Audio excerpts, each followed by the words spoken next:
Hello and welcome to note talks. അപ്പോൾ ഇന്നത്തെ നമ്മുടെ ഗസ്റ്റ് ചാട്ടുളി എന്ന സിനിമയുടെ വിശേഷങ്ങളുമായി ജാഫ്രിക്ക ആൻഡ് ഷാജുൻ ചേട്ടൻ. വെൽക്കം. ഹായ്. ജാഫ്രിക്കനെ ഇപ്പോൾ ഞാൻ എത്ര തവണ ഇൻ്റർവ്യൂ എടുത്തു, കുറേ ഷാജുൻ ചേട്ടനെ എടുത്തു അല്ലേ, ഒന്ന് രണ്ട് തവണ എടുത്തിട്ടുണ്ട്. അപ്പോൾ എങ്ങനെ പോകുന്നു ലൈഫൊക്കെ? എല്ലാം ഹാപ്പി ആയിട്ട് പോകുന്നു, എല്ലാം ഗംഭീരമായിട്ട് പോകുന്നു. അപ്പോൾ എന്താണ് ജാഫ്രിക്ക ചാട്ടുളി? നമ്മൾ ഇതുവരെ കേൾക്കാത്ത, ഞാൻ കേട്ടിട്ടില്ല അങ്ങനെ ഒരു പേര്. എന്താ സംഭവം? എന്താ അത്? ചാട്ടുളി എന്തൊരു ആയുധം, അത് ചാട്ടുളി എന്ന് പറയുന്നത്. അത് വെച്ചിട്ടുള്ളൊരു പരിപാടിയാണ് ഈ സിനിമ. ഇച്ചിരി അതിനകത്ത് ആ ചാട്ടുളിക്കൊരു പ്രാധാന്യമുണ്ട്, ചാട്ടുളിക്ക്. അപ്പോൾ എൻ്റെ കഥാപാത്രം എന്ന് പറഞ്ഞാൽ അതിനകത്ത് മാരി എന്ന് പറയുന്നൊരു കഥാപാത്രമാണ്. ട്രൈബൽ അങ്ങനെ ഒരു സംഭവം. അത് ഇടകാലം കൊണ്ട് നന്നായിട്ട് ജീവിച്ചു വന്നിരുന്നു ഒരാൾ. പെട്ടെന്നൊരു മാറ്റം വരുന്നു. പിന്നെ ഒരു വനത്തിലാണ്, ഒരു ശരിക്കും നല്ല കാട്ടിലാണ് ഈ പരിപാടി നടക്കുന്നത്. അപ്പം അങ്ങനെ പോകുന്നു. അപ്പം ഞാൻ എൻ്റെ കാര്യങ്ങൾ കൈകാര്യം ചെയ്ത് വെച്ചിട്ടുണ്ട്. അങ്ങോട്ടും ഇങ്ങോട്ടും ചിരിച്ച് ചോദിക്കാവുള്ളൂ, കഥ മൊത്തം പറഞ്ഞ് കേൾപ്പിക്കണം. അല്ലേ, അങ്ങനെ ചെയ്യില്ല, നമുക്ക് കാണണ്ടല്ലേ തിയേറ്ററിൽ. ഷാജുൻ ചേട്ടൻ്റെ കഥാപാത്രം? ഞാനൊരു പൊളിറ്റീഷ്യനാണ്. ഇതിനകത്ത് ഒത്തിരി നെഗറ്റീവ് ഷെയ്ഡുള്ളൊരു ക്യാരക്ടറാണ്. ശിവദാസൻ എന്നാണ് ക്യാരക്ടറിൻ്റെ പേര്. നെഗറ്റീവ് ഷെയ്ഡുള്ളൊരു ക്യാരക്ടറാണ്.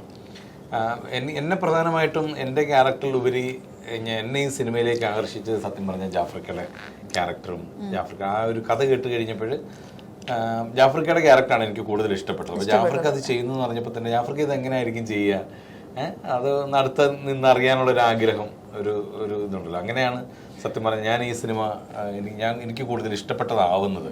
പിന്നെ ചെന്ന് കഴിഞ്ഞപ്പം ജാഫ്രിക്കയുടെ ഗെറ്റപ്പും ജാഫ്രിക്കയുടെ പെർഫോമൻസും ഒക്കെ കണ്ടു കഴിഞ്ഞപ്പം തീർച്ചയായിട്ടും ഇത് തിയേറ്ററിൽ വർക്കാവേണ്ട ഒരു പരിപാടിയാണ് എന്ന് ഞാൻ പേഴ്സണലി വിശ്വസിക്കുന്നു.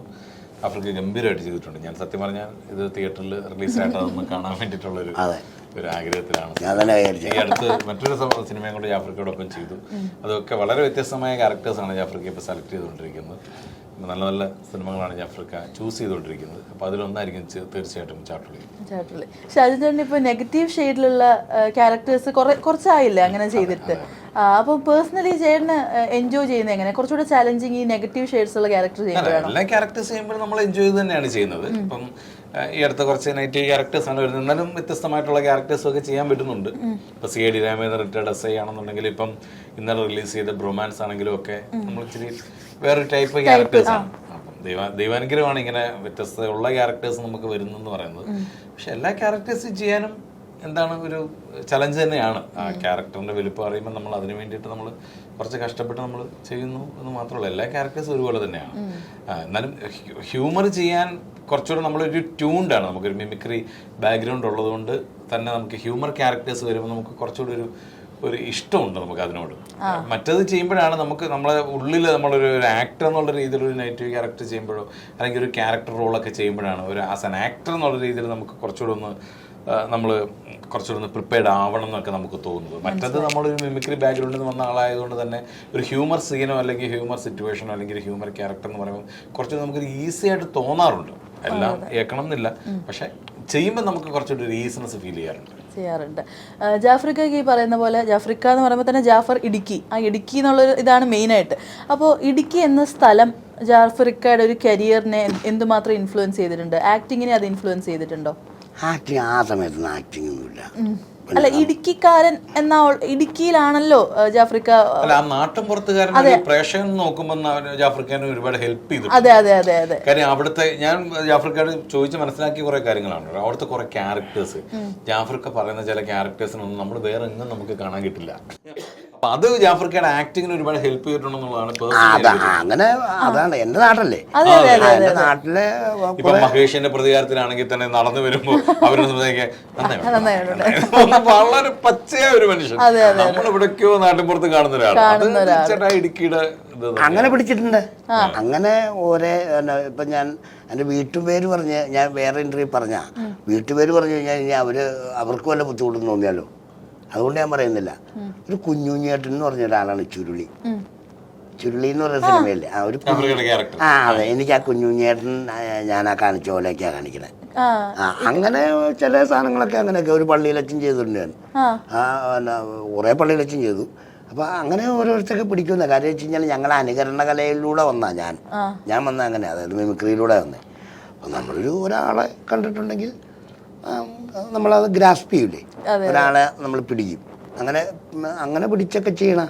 അല്ലാതെ നമുക്ക് അടിസ്ഥാനമായിട്ട് എൻ്റെ വാപ്പായും ഉമ്മയും കലാകാരിയും എൻ്റെ കുടുംബം മൊത്തം കലാകാരന്മാരും കലാകാരികളും അവിടെ നിന്ന് വന്നല്ലായിരുന്നു. ആദ്യം ഒരു ഇലക്ട്രോണിക്സ് പഠിച്ചു, SSLC തോറ്റിട്ട് പിന്നെ ഓട്ടോറിക്ഷ പഠിച്ച് അങ്ങനെ വന്ന് അങ്ങനെ കയറി വന്നതാണ്. അപ്പം അതിനകത്ത് നമ്മളൊരാളെ കാണും. ഇപ്പോൾ കുറച്ച് ദിവസം കഴിയുമ്പോൾ ഞാൻ ആൺകൊച്ചാണെങ്കിൽ ഞാൻ കൊച്ചിനെ അഭിനയിച്ചാലേ അങ്ങനെ അറിയും. അത്രേ ഉള്ളൂ കേസ്. അങ്ങനെ പിടിച്ചൊക്കെയാണ് ചെയ്യുന്നത്.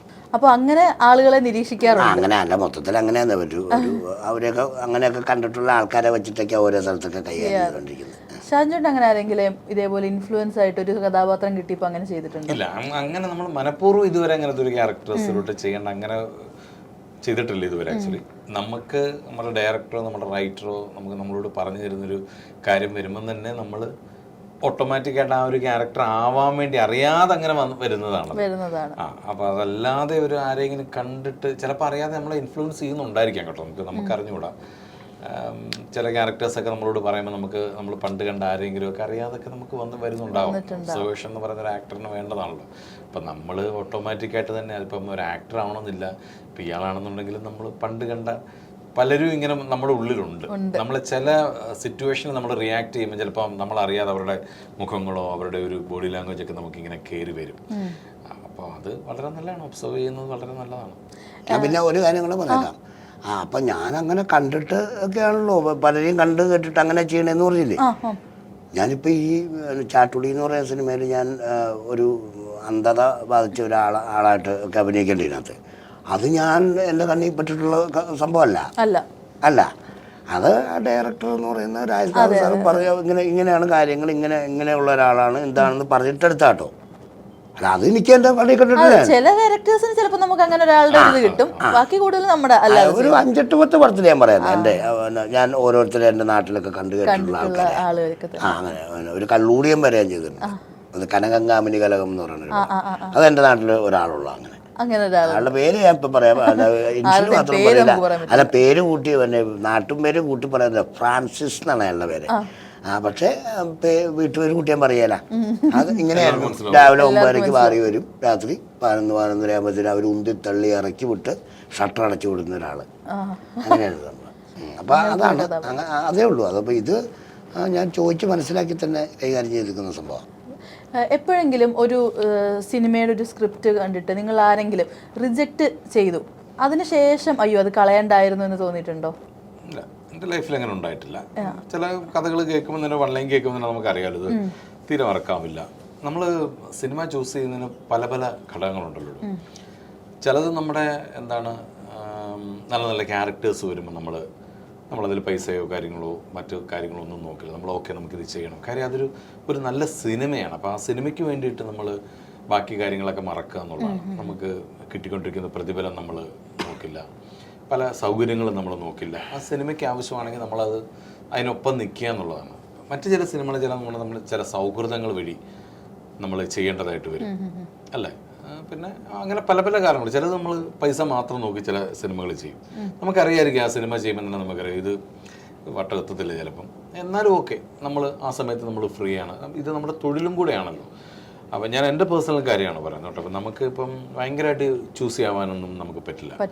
നമ്മളിലേക്ക് വരുന്ന സിനിമകളെല്ലാം നമുക്ക് തിരഞ്ഞെടുക്കാൻ പറ്റുള്ളൂ. അപ്പം പല പല ഘടകങ്ങളുണ്ട് നമ്മൾ ഓരോ സിനിമ തിരഞ്ഞെടുക്കുന്നതിൽ. എങ്കിലും ഇത് ചെയ്തുകൊണ്ട് ആർക്കും ഒരു ഗുണവുമില്ല, നമുക്കും ഒരു ഗുണവുമില്ല, അവർക്കും ഒരു ഗുണവുമില്ല, പ്രേക്ഷകർക്കും ഗുണമില്ല എന്ന് തോന്നുന്ന സിനിമകളൊക്കെ നമ്മൾ അവരോട് വളരെ സന്തോഷത്തോടു കൂടി നമ്മൾ വളരെ സ്നേഹത്തോടെ നമ്മൾ പറയും ഞാൻ ഉണ്ടാവില്ല, അത് പറയും. അങ്ങനെ പറയണം. അല്ലെങ്കിൽ നമ്മൾ ചുമ്മാ നമ്മൾ പൈസ പ്രോത്സാഹിപ്പിച്ചു കൊടുക്കണം. പറയണം. കാര്യം നമ്മൾ പൈസ മാത്രമല്ലല്ലോ നമ്മുടെ ജീവിതം എന്ന് പറയുന്നത്. നമ്മുടെ മനസ്സിന് ഒരു സന്തോഷം വരണം അല്ലേ. ഇപ്പോൾ ഒരു പക്ഷേ ചില സിനിമകൾ ചിലപ്പം തിയേറ്ററിൽ അത് ചിലപ്പം വർക്കാവില്ല എന്നൊക്കെ നമുക്ക് ഡൗട്ട് ഉണ്ടാവും, സംശയം ഉണ്ടാവും നമുക്ക്. എന്നാലും നമ്മളത് ചെയ്യുന്നതുകൊണ്ട് കുറേ ആളുകൾക്ക് അതൊരു ഗുണമാണ്. നമുക്ക് ഹിറ്റ് അടിക്കും. അത് മനസ്സിലായി, പറയാൻ പറ്റത്തില്ല. അപ്പം അങ്ങനെയും സിനിമകൾ വരും. അപ്പം ചില സിനിമകൾ ഇയാൾ പറഞ്ഞതുപോലെ ചിലപ്പം പറഞ്ഞിട്ടുണ്ട്, അത് വായിച്ചു കഴിയുമ്പോൾ നമുക്ക് മനസ്സിലാവും ഇത് അതിൻ്റെ പുറകെ യാതൊരു പെയിനും എടുത്തിട്ടില്ല എന്ന് നമുക്ക് ഒരൊറ്റ ലൈന് നമുക്ക് മനസ്സിലാവും. ഒരു വർക്കും ചെയ്യാതെ ചില സിനിമ ചെയ്യണം എന്നുള്ള ഭയങ്കര ഒരു ആഗ്രഹം കൊണ്ട് വരുന്ന ഒരു ആഗ്രഹമുണ്ട് ചില ആളുകളുണ്ട്. അങ്ങനത്തെ സിനിമകൾ നമ്മൾ ചെയ്യണ്ടല്ലോ. നമ്മൾ നമ്മൾ അവരോട് തന്നെ ചെയ്യുന്ന വെറുതെ കുറെ ഇച്ചിരി മാറ്റി വെച്ചില്ലെങ്കിൽ നിങ്ങൾക്കിപ്പോൾ നിങ്ങളെപ്പോലെ ഉള്ളവർക്ക് ഇതുപോലെ ഇൻ്റർവ്യൂ ചെയ്യാൻ ഞങ്ങളെ കിട്ടിയാല ഞങ്ങളൊക്കെ അങ്ങനെ ചെയ്ത് ഇതായി പോകും. അതൊക്കെ മാറ്റി അങ്ങനെയൊക്കെ ഉള്ളൂ. പിന്നെ ഈ കൊറോണ സമയത്തൊക്കെ ഒത്തിരി പിള്ളേരെ ഈ പിന്നെ കുറേ ആൾക്കാർ കഥയൊക്കെ ഒത്തിരി എഴുതിയിട്ടുണ്ടല്ലോ. നല്ല കഴിവുള്ളവർ എഴുതിയിട്ടുണ്ട്, കഴിവില്ലാത്തവർ എഴുതിയിട്ടുണ്ട്, എല്ലാം ഉണ്ട്. അപ്പോൾ അങ്ങനെ ഒരു കഥ നമ്മുടെ മുമ്പിലേക്ക് വന്നു കഴിഞ്ഞിട്ട് ആ പിള്ളേരെന്ന് പറയുവാണെങ്കിൽ ആ പിള്ളേരുടെ കഥ ഒന്നിനും കൊള്ളിയലായിരുന്നു. ഞാൻ ഒരു കഥ കേട്ടു, ഒന്നിനും കൊള്ളിയലായിരുന്നു കേട്ടോ, ഒന്നിനും കൊള്ളിയലായിരുന്നു. അപ്പോൾ ആ പിള്ളേരുടെ ഒന്നിനും കൊള്ളിയലാന്നല്ല പറഞ്ഞത്, ഇത് മനം ഇച്ചിരി മാറ്റമൊക്കെ വരുത്തി കൊണ്ടുവേണമെങ്കിൽ നമുക്ക് നോക്കാൻ കിട്ടുമെന്ന്. അപ്പം നിരുത്സാഹപ്പെടുത്തി വിടണ്ട. അങ്ങനെ ആരെങ്കിലും നിരുത്സാഹപ്പെടുത്തി ആരെങ്കിലും വിട്ടിട്ടുണ്ടെങ്കിൽ ആ ആൾ കയറി കത്തും, പിന്നെ നമ്മൾ ദുഃഖിക്കേണ്ടി വരും. സത്യമല്ലേ? സത്യമാണ്. അതുകൊണ്ട് നമ്മൾ നിരുത്സാഹപ്പെടുത്തേണ്ട, അവരെഴുതിക്കോട്ടെ. അതെ. ഈ ഡേറ്റിന്റെ പ്രശ്നം കാരണം ഒരു സിനിമ ഓൾറെഡി കമ്മിറ്റ് ചെയ്തതുകൊണ്ട് ഏതെങ്കിലും നല്ല സിനിമകൾ നഷ്ടപ്പെട്ടിട്ടുണ്ടോ? അങ്ങനെയൊക്കെ ഉണ്ടാവുമല്ലോ, തീർച്ചയായിട്ടും ഉണ്ടാവും. അങ്ങനെ എടുത്തു പറയാൻ പറ്റുന്ന ഏതെങ്കിലും മൂവി ഉണ്ടോ? പെട്ടെന്ന് അങ്ങനെ ഓർമ്മ വരുന്നില്ല, എന്നാലും ഉണ്ട്, സിനിമകളുണ്ട്. നമ്മളത് പിന്നീട് നമ്മളത് ഓർക്കുമ്പോൾ അയ്യോ അത് ചെയ്യേണ്ടതായിരുന്നു, എങ്ങനെയെങ്കിലും നമ്മൾ എങ്ങനെയെങ്കിലും അഡ്ജസ്റ്റ് ചെയ്ത് ചെയ്യേണ്ടതായിരുന്നു. അപ്പോൾ എന്നെയൊക്കെ സംബന്ധിച്ച് ജാഫർക്ക് പറഞ്ഞാൽ നമ്മൾ ഈ ഒരു മിമിക്രി എന്ന് വന്നതായതുകൊണ്ട്, പ്രത്യേകിച്ച് കലാഭവൻ ബാക്ക്ഗ്രൗണ്ടൊക്കെ ഉള്ളതുകൊണ്ട് എനിക്ക് കൃത്യമായിട്ടൊരു പ്ലാനിങ് ഇല്ലെങ്കിൽ പറ്റില്ല. മനസ്സിലായില്ല? നമ്മൾ വരുന്ന സിനിമകളെല്ലാം കൂടെ അങ്ങ് പിടിക്കുക, എങ്ങനെയെങ്കിലുമൊക്കെ പോയി ചെയ്യുക, അത് പറ്റില്ല. എനിക്കൊന്നും ജാഫർക്ക് ഒന്നും അത് പറ്റില്ല. കാര്യം നമ്മളൊക്കെ ദൈവാനുഗ്രഹിച്ച് ഇപ്പം ചെയ്യുന്ന സിനിമകൾ എന്നൊക്കെ പറഞ്ഞാൽ കുറച്ചധികം ദിവസങ്ങൾ വേണ്ടി വരുന്ന സിനിമകളാണ്. അപ്പോൾ അത് നമ്മൾ ഒരേ സമയം 1, 2, 3 പേർക്ക് കൊടുത്തു കഴിഞ്ഞാൽ എല്ലാവരും കിടന്നിട്ട് ടെൻഷൻ അടിക്കേണ്ടി വരും. അപ്പോൾ അതുകൊണ്ട് തന്നെ പല സിനിമകളും അങ്ങനെ ഒഴിവാക്കാം. അപ്പോൾ നമ്മൾ അവരോട് സ്നേഹത്തോടെ പറയും നമ്മൾ ഇന്ന സിനിമയുടെ ഡേറ്റുകളാണ്, അപ്പോൾ അതിനിടയ്ക്ക് നിന്ന് വേണമെങ്കിൽ ഗ്യാപ്പ് കിട്ടുമായിരിക്കാം, പക്ഷെ ഉറപ്പ് പറയാൻ പറ്റില്ല. അപ്പോൾ തന്നു കഴിഞ്ഞാൽ നിങ്ങൾക്കും പ്രശ്നമാണ്, അവർക്കും പ്രശ്നമാണ് എന്നുള്ള രീതിയിൽ സ്നേഹത്തോടെ പറഞ്ഞ് ഒഴിവാകുകയാണ്. അപ്പോൾ എനിക്ക് അവരെ കഴിഞ്ഞ ടെൻഷൻ എനിക്കായിരിക്കും. നമ്മൾ ഈ കലാഭവൻ പ്രൊഡക്റ്റൊക്കെ ആയതുകൊണ്ട് നമ്മൾ 9 മണിക്ക് കലാഭവൻ ഇറങ്ങണം എന്ന് പറഞ്ഞാൽ 8:30 നമ്മളവിടെ റെഡി ആയിരിക്കും, അല്ലെങ്കിൽ ഭയങ്കര കുഴപ്പമാണ്. അപ്പോൾ അതുകൊണ്ട് തന്നെ ആ ഒരു ക്ലാസ് കിട്ടിയിട്ടുള്ളത് കൊണ്ട് നമുക്ക് അങ്ങനെ ആരെയും നമുക്ക് ബുദ്ധിമുട്ടിക്കാനൊന്നും നമുക്ക് ഇങ്ങനെ തോന്നുന്നു. 7 മണിക്ക് എല്ലാം പറഞ്ഞാൽ 6:55 നമ്മൾ റെഡി ആയിരിക്കും. ആ ക്ലാസ് കിട്ടിയുണ്ട്, അതാ ഭയങ്കര ക്ലാസ് ആയിരുന്നു, അച്ഛൻ്റെ ക്ലാസ്. ജാഫ്രിക്ക ഈ പറയുന്ന പോലെ ഇങ്ങനെ നഷ്ടപ്പെട്ടു പോയ സിനിമ ഓർത്ത് പിന്നീട് വിഷമിച്ചിട്ടുണ്ടോ? അതായത് ഒരു ഡേറ്റ് ഞാൻ ഒറ്റയടിക്ക് പറയല്ലോ വിഷമിച്ചിട്ടുണ്ട്. തിരക്കഥ എന്ന് പറയുന്ന സിനിമ എടുത്തപ്പോൾ രഞ്ജിത്ത് സാറിൻ്റെ ഞാൻ അദ്ദേഹത്തിൻ്റെ പടം ചെയ്ത കയ്യൊപ്പ് കഴിഞ്ഞിട്ട് ഞാൻ പിന്നെ ഒരു പടത്തിൻ്റെ വർക്കിന് പൃഥ്വിരാജിൻ്റെ 1 വേ ടിക്കറ്റ് എന്ന് പറയുന്ന പടത്തിന് മീശമാധവ വീട്ടിൽ നിൽക്കുമ്പോൾ എനിക്കൊരു കോള് വരും. അപ്പോൾ എനിക്ക് രഞ്ജിത്ത് നമ്പർ എൻ്റെ ഒരു ഫീഡിങ്ങിലല്ല. അപ്പോൾ ഒരു കോള് വന്ന് കഴിയുമ്പോൾ ഞാൻ പെട്ടെന്ന് ആടാ ഞാൻ രഞ്ജിത്താണ് എന്ന് പറഞ്ഞു. അപ്പോൾ എനിക്ക് ഒരു ട്രെയിൻ അങ്ങ് വന്നു. ഈ മീശമാധവ വീടിൻ്റെ ഫ്രണ്ടിൽ ട്രെയിനാണല്ലോ. അപ്പോൾ ഒരു ട്രെയിൻ വന്നു കഴിയുമ്പോൾ ഞാൻ പെട്ടെന്ന് ഈ ഫോൺ വെച്ച് കേൾക്കാത്തൊരു ട്രെയിനിലേക്ക് ഹലോ എന്ന് പറഞ്ഞിട്ട് കട്ടായി. അപ്പോൾ ട്രെയിൻ വന്ന് തീർന്ന് പോയിട്ടില്ല. സാധാ ട്രെയിൻ, ഗുഡ്സൊന്നുമല്ല കേട്ടോ, സാധാ ട്രെയിൻ. ഞാനതിങ്ങനെ നിൽക്കുമ്പോഴത്തേന് പിന്നെയും കോൾ വന്നപ്പോൾ എടുത്തുകൊണ്ട് എടാ ഞാനാടെ രഞ്ജിത്താടാന്ന് 2 പ്രാവശ്യം പറഞ്ഞു. അപ്പോൾ ഞാൻ ഈ ട്രെയിൻ പോയി തീറ്റുന്ന കരുതി. അത് ഞാനിവിടെ ഷൂട്ടിങ്ങിൽ ഇവിടെ ട്രെയിൻ പോയിക്കൊണ്ടിരിക്കുക, ഒന്നും കേൾക്കാൻ പാടില്ലെന്ന് ഇങ്ങനെ പറയുന്ന സമയത്ത് ട്രെയിൻ അങ്ങ് ഇങ്ങനെ പോയി കഴിയുമ്പോൾ എടാ ഞാനാടെ രഞ്ജിത്തടാ അന്ന് 3ാമത് പറഞ്ഞു. അപ്പോൾ ഞാൻ ഏത് രഞ്ജിത്ത് എന്നാണ് ഞാൻ ചോദിക്കുന്നത്, എനിക്ക് ഫോൺ നമ്പറില്ല. അപ്പോൾ ഇത് ഇൻ്റർവ്യൂ കൊണ്ട് അദ്ദേഹത്തിന് അറിയാതെ അങ്ങനെ ഇത് മാറിപ്പോയതും. അപ്പോൾ പെട്ടെന്ന് പറഞ്ഞു ഇങ്ങനെ പറഞ്ഞു ഞാനാടാ കോഴിക്കോട് രഞ്ജിത്ത് അയ്യോ സാറേ. അപ്പോൾ എനിക്ക് കിട്ടി. അതായതെന്ന് പറയുമ്പോൾ എടാ ഞാൻ അതിപ്പോൾ പറയാൻ പറ്റുന്നൊരു സാധനം എന്നറിയാൻ പാടില്ല, എനിക്ക് പകരം ഒരാൾ ആ വേഷം ചെയ്തു പോയി. അപ്പോൾ ആ പോർഷൻ ഞാനങ്ങ് പറയുന്നില്ല.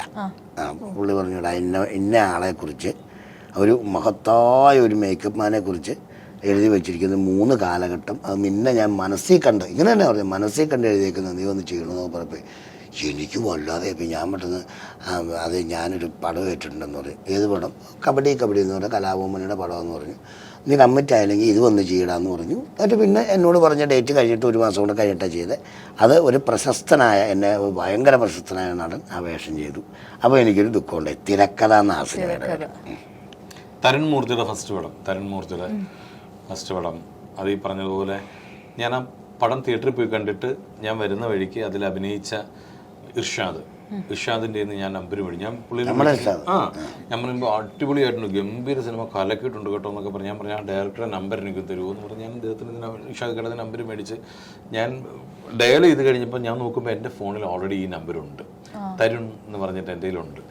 അപ്പം ഞാൻ വിളിച്ച ഉടനെ പുള്ളി പറഞ്ഞു ഷാജേട്ടാ എന്ന് പറഞ്ഞ് വിളിച്ചാൽ പറഞ്ഞു എന്നെ അറിയാമോ പുള്ളിക്ക്. ഞാൻ പറഞ്ഞു തരുണ പടങ്ങളുടെ ഗംഭീരമായി. അപ്പം എന്നോട് ചോദിച്ചു ചേട്ടൻ എന്നെ മനസ്സിലായില്ലല്ലേ? ഞാൻ പറഞ്ഞില്ല. ഞാൻ ചേട്ടനടുത്ത് കഥ പറയാൻ വന്നിരുന്നു ഈ സിനിമയുടെ കഥ. ഞാൻ പറഞ്ഞു എൻ്റെ അടുത്തോ? ഞാൻ ചേട്ടനോട് പറഞ്ഞു. ഞാൻ പറഞ്ഞു ഏത് ക്യാരക്ടർ? ഇർഷാദ് ചെയ്ത ക്യാരക്ടർ ചേട്ടനായിരുന്നു. ഞാൻ ചേട്ടനോട് ഒന്ന് പറഞ്ഞത്. ഞാൻ പറഞ്ഞു പിന്നെന്താ ഞാൻ ചെയ്തായിരുന്നു? ചേട്ടൻ ആ സമയത്ത് രാമലീലയുടെ ഷൂട്ടിലായിരുന്നു, അതുകൊണ്ടാണ്. ഞാൻ പറഞ്ഞു ആണല്ലേ, ഓക്കെ, അടിപൊളി ഗംഭീര സിനിമയാണ്. ചിലത് അങ്ങനെയാണ്, നമ്മൾ ചിലപ്പം ചില ഇതുകൊണ്ട് രാമലീലയ്ക്ക് കുറേ ദിവസങ്ങളുണ്ടായിരുന്നു. അപ്പൊ അതുകൊണ്ട് തരണമെന്ന് പറഞ്ഞപ്പോൾ ആ സിനിമ ചെയ്യാൻ പറ്റില്ല. പിന്നീട് നമുക്ക് കാണുമ്പോൾ നമുക്ക് ചില സിനിമകൾ അങ്ങനെ ഓർമ്മ വരും. അപ്പോൾ ചാട്ടുള്ളിയുടെ റിലീസ് ഡേറ്റ് ഒക്കെ തീരുമാനിച്ചു? 21-ാം തീയതിയാണ്, അടുത്ത ആഴ്ച റിലീസുണ്ട്. രാജ്ബാബു മലയാള സിനിമയ്ക്ക് വേണ്ടി ഒരുപാട് സിനിമകൾ നമുക്ക് തന്നിട്ടുള്ള 3-4 സിനിമകൾ തന്നിട്ടുള്ള, ചെസ്സ് പോലുള്ള ഗംഭീര സിനിമകൾ ചെയ്തിട്ടുള്ള ബാബുചേട്ടനാണ് ഇതിൻ്റെ ഡയറക്ടർ. അതുകൊണ്ട് തന്നെ നമുക്ക് എല്ലാവർക്കും പേഴ്സണലി ഒരു വലിയ ആഗ്രഹമാണ് ഈ സിനിമ ഒരു പ്രേക്ഷകരിലേക്ക് എത്തണം. കാരണം അത്രയ്ക്ക് സീനിയർ മോസ്റ്റ് ഒരു ഡയറക്ടറാണ് അദ്ദേഹം. അപ്പോൾ തീർച്ചയായിട്ടും എല്ലാവരും 21 അതേ തിയേറ്ററിൽ വന്നിട്ട് ചാട്ടുള്ളി കാണണം. അതെ, പ്രാർത്ഥിക്കണം. അപ്പോൾ എന്തായാലും സക്സസ്ഫുൾ മൂവി ആവട്ടെ. All the best. Thank you.